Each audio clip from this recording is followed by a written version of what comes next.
नमस्कार. अस्सल मराठी किचनमध्ये तुमचं स्वागत आहे. पालक बऱ्याच मुलांना आवडत नाही. मुलं तर खात नाहीत, पण मोठ्यांनासुद्धा पालक आवडत नाही. तर तुम्ही अशा प्रकारे थालीपीठ किंवा धपाटे जर बनवले तर लहान मुलं किंवा मोठेसुद्धा आवडीनं खातात.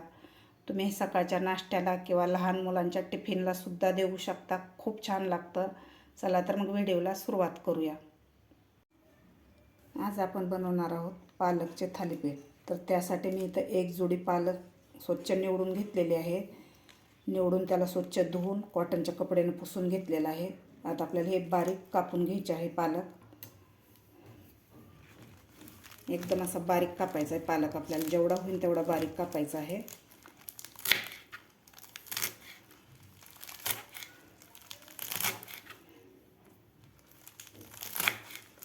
अशा प्रकारे आपल्याला एकदम बारीक कापायचा आहे पालक.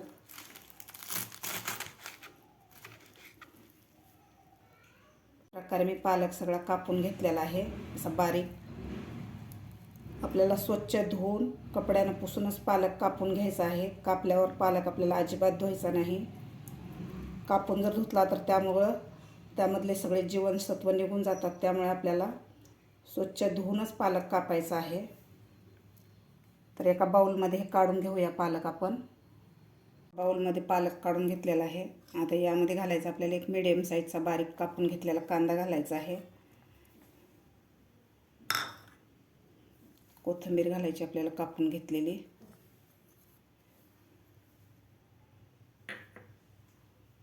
आता यामध्ये घालायचं आपल्याला अर्धी वाटी बेसन पीठ, अर्धी वाटी गव्हाचं पीठ, 1 वाटी ज्वारीचं पीठ घेतलेलं आहे मी.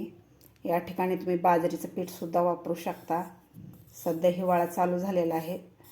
बाजरीचं पीठसुद्धा आपल्या शरीराला खूप फायदेशीर राहतं. त्यामुळे त्यामध्ये भरपूर सारं फायबर राहतं बाजरीच्या पिठामुळं. आता यामध्ये आपल्याला काही मसाले घालायचे आहेत. इथं घेतलेले आहे मी 4 ते 5 हिरव्या मिरच्या, 7 ते 8 लसणाच्या पाकळ्या आणि अर्धा चमचा जिरं मिक्सरमधून काढून घेतलेलं आहे. इथं मी 2 चमचे पांढरे तीळ घेतलेले आहेत. इथं मी पाव चमचा ओवा घेतलेला आहे. आपल्याला हातावर चोळून घालायचा आहे ओवा. हातावर चोळून घातल्यामुळं याचा फ्लेवर खूप छान येतो आणि थालीपीठ पचायलासुद्धा आपल्याला मदत होते ओव्यामुळं. अर्धा चमचा हळद, चवीपुरतं मीठ. आता आपल्याला न पाणी घालताच हे व्यवस्थित अगोदर मिक्स करून घ्यायचं आहे.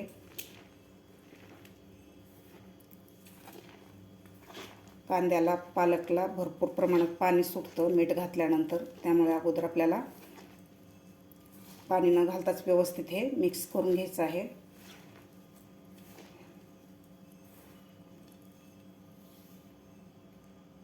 व्यवस्थित मिक्स करून घेतलेलं आहे. आता आपल्याला यामध्ये थोडं थोडं पाणी घालून पीठ मळून घ्यायचं आहे. जास्त पाणी घालायचं नाही आपल्याला. तर व्यवस्थित हे मळून घ्यायचं आहे पीठ आपल्याला.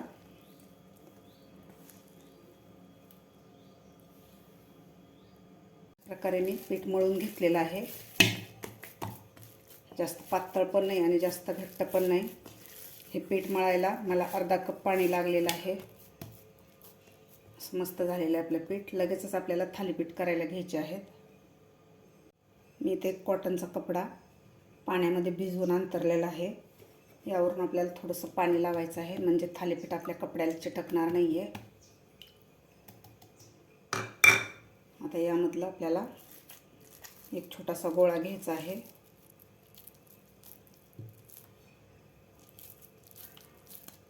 तुम्ही छोटी मोठी साईज बनवू शकता थालीपीठाची. आता आपल्याला हाताला थोडंसं पाणी लावून याला थापून घ्यायचं आहे.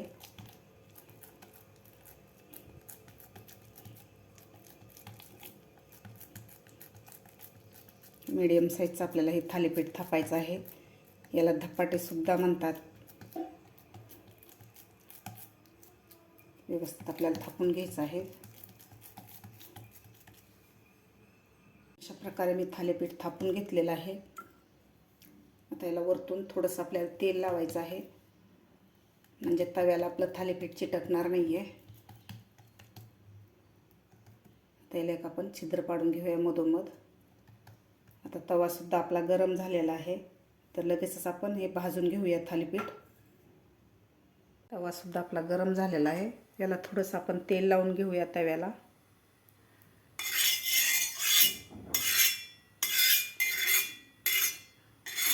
सगळीकडे तेल लावून घ्यायचं आहे आपल्याला. आता लगेचच आपल्याला थापून घेतलेलं थालीपीठ तव्यावर घालायचं आहे. अशा प्रकारे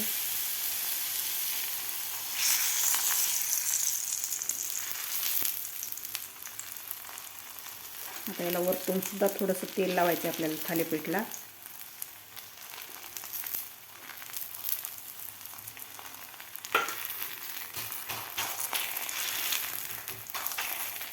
आता आपल्याला 1 मिनिटभर असंच ठेवायचं आहे. नंतर आपल्याला हे थालीपीठ पलटी करायचं आहे. आता आपण हे थालीपीठ पलटी करून घेऊया. मस्त कलर आलेला आहे आपल्या थालीपीठला किंवा धपाट्याला.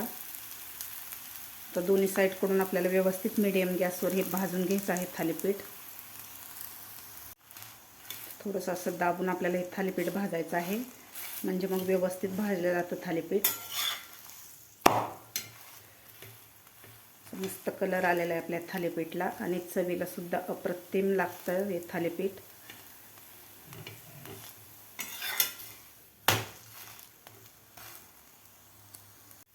दोन्ही साईडकडून मस्त आपलं थालीपीठ भाजलेलं आहे. तुम्ही बघू शकता. असं मस्त असं दाबून दाबून हे थालीपीठ भाजून घेतलेलं आहे, म्हणजे व्यवस्थित भाजलं जातं थालीपीठ. असं मस्त कलर आलेला आहे थालीपीठला. तर आता आपण काढून घेऊया. तुम्ही बघू शकता जवळून सुद्धा असं मस्त झालेलं आहे आपलं थालीपीठ.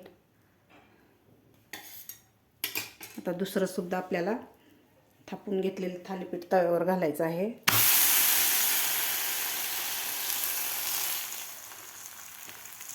आता हे सुद्धा आपल्याला दोन्ही साईडकडून व्यवस्थित खरपूस असं थालीपीठ भाजून घ्यायचं आहे. सगळे थालीपीठ आपल्याला अशा प्रकारे बनवून घ्यायचे आहेत. गरमागरम आपले पालकचे थालीपीठ तयार झालेलं आहे. खायला खूप छान लागतात. सध्या हिवाळा चालू आहे, तर हे पालेभाजीचे थालीपीठ आपल्या शरीराला सुद्धा फार पौष्टिक राहतात आणि चवीला सुद्धा अप्रतिम लागतात. तुम्ही सुद्धा नक्की करून बघा. तुम्हाला माझी आजची ही रेसिपी आवडली असेल तर एक लाईक नक्की करा. माझ्या चॅनलला अजून सबस्क्राईब केलं नसेल तर नक्की सबस्क्राईब करा. भेटूया अशाच एका नवीन रेसिपीसोबत. तोपर्यंत मस्त खा आणि स्वस्त रहा.